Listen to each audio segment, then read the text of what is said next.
pursuit of the escape from poverty and the pursuit for growth and inclusion, which is part of the rule of law story. We've seen how to assess, we have seen how to manage, we can help communicate with communities. We can stand up in front of people and speak now and convince people about things and educate. And these are really gifts that you have. And the program is one thing.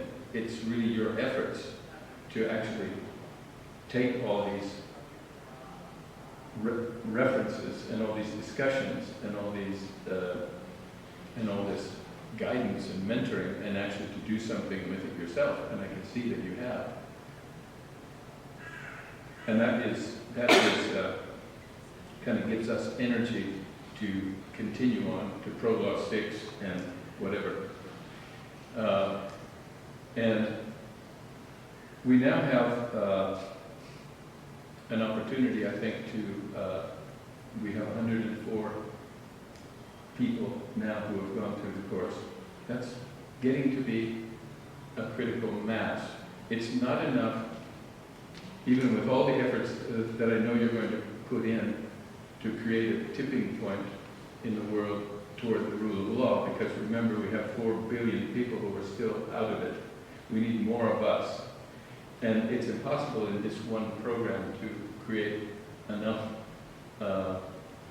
learning opportunities for us to create the tipping point. But you can contribute to that by teaching, by educating, by your leadership. And there are a few tips that I would give you in part of it. One is that in many instances, as you go through this kind of work, it's so difficult, and there are so many different angles to it, that a lot of people who you are working with on a particular problem throw their hands up in despair. It's impossible. We can't make any progress. Let's go have lunch. No.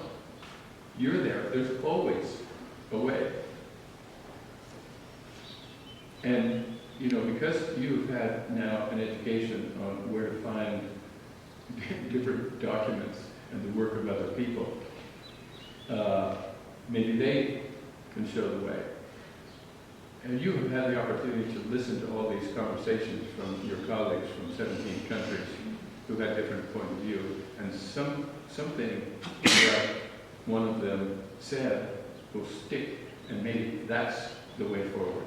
Or maybe a little deeper research, maybe that's the way forward, that there's always one. And by saying, no, let's try this, that's leadership. When other people think there's no solution, if you keep in mind to the idea that you can always do something toward solving the problem that you're trying to deal with, you're ahead of the game, and people will follow you because they long for someone to lead them through this complex forest of laws and concepts, religions, politics, money, all the things that color the atmosphere